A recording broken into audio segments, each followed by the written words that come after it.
So in Matthew 5:48, Jesus tells us to be perfect because our Father is perfect, right? But what do God tell us to do, right? God doesn't set that standard for us to be perfect, right? Because He knows that nobody is capable of being perfect, right? It says every man has fallen short, right? So that means nobody is capable of being perfect. So God wouldn't even hold you to that standard, right? But what God does hold us to, right, is to be righteous, right? When He made that promise to Adam that he would save his righteous descendants, right?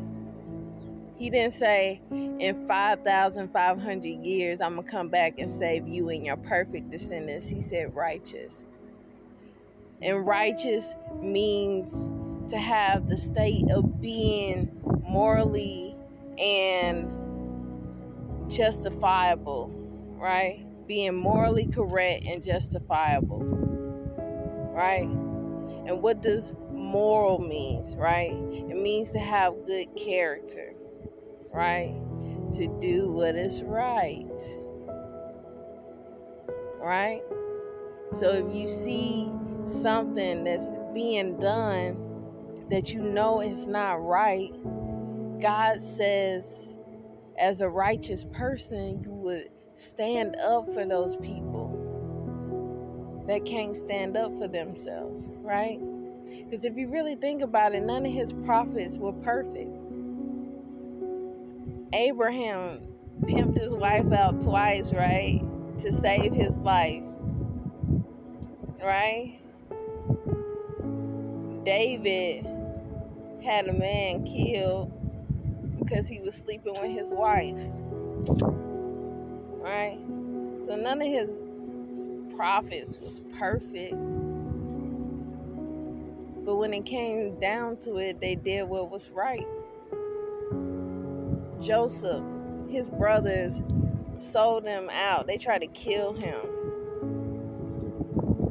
And when they decided not to kill him, they sold him to be a slave. And he could have been angry, right? He could have held that against his brothers. But he didn't. He did what was right. And when the famine was going on, he fed his brothers. He took care of his family. Right? He didn't have to do that. Especially how they treated him. But being a righteous person is doing what is right, no matter who's looking, right? And no matter what somebody has done to you, right? Because God is looking at you, right? Yes, He see what other people have done to you, but when it comes to receiving your blessing, He's going to look at how you respond. How you responded to those people that did you dirty. Did you seek revenge, right? Or did you be the bigger person, right?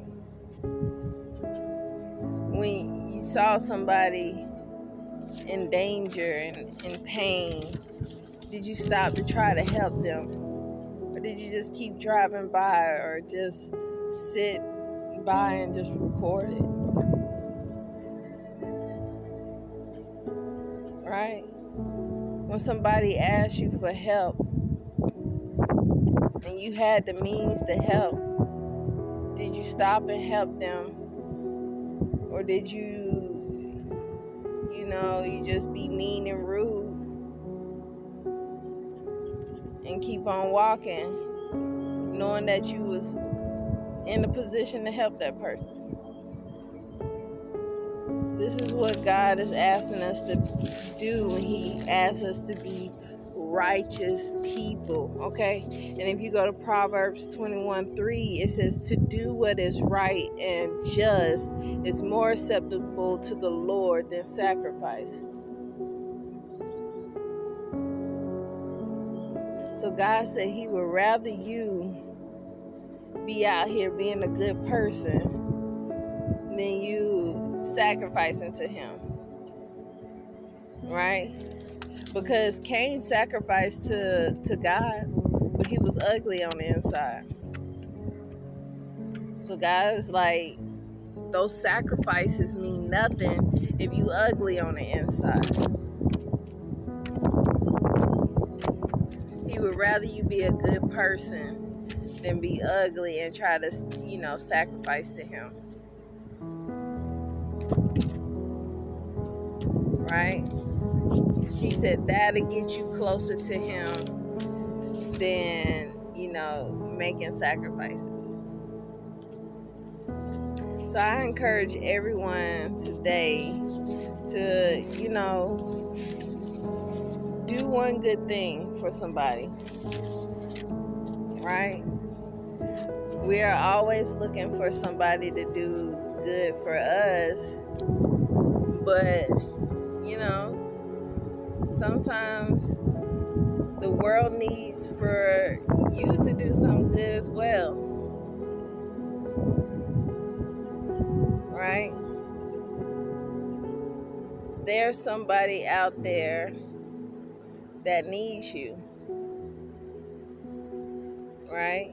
And if you're holding on to grudges, if you're holding on to how people treated you, right? You can't be somebody's prayer, right? You can't be somebody's answered prayer. So God said it's time to let that go. Whatever anybody has done to you, it's time to let it go today. Because you can't do what's right if you're holding on to anger and pain. Some people don't want to do what's right because they're like, nobody ever helped me.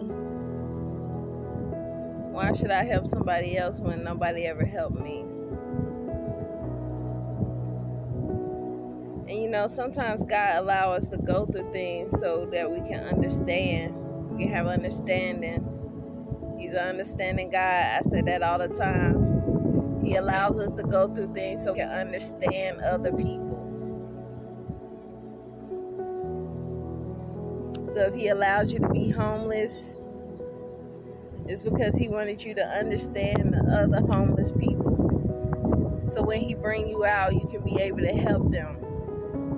Like for real, help them. And not, the stuff that people call help when they just give them, food and send them back to the streets. That ain't really helping. Like, he's going to put you in a position that you can really help these people to get them off the streets. And that's why you went through that situation, right?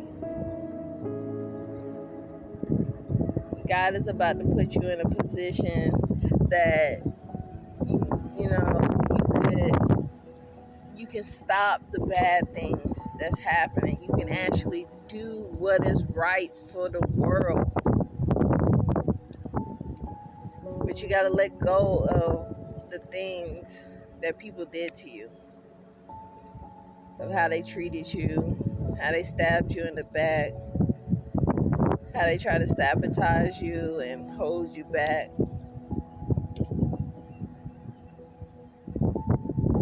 That's the only way you can do what is right. God is calling us as his people to do what is right every day, no matter what somebody else has done to us. I hope this message helps somebody. I love y'all, and y'all have a wonderful Sunday. Peace.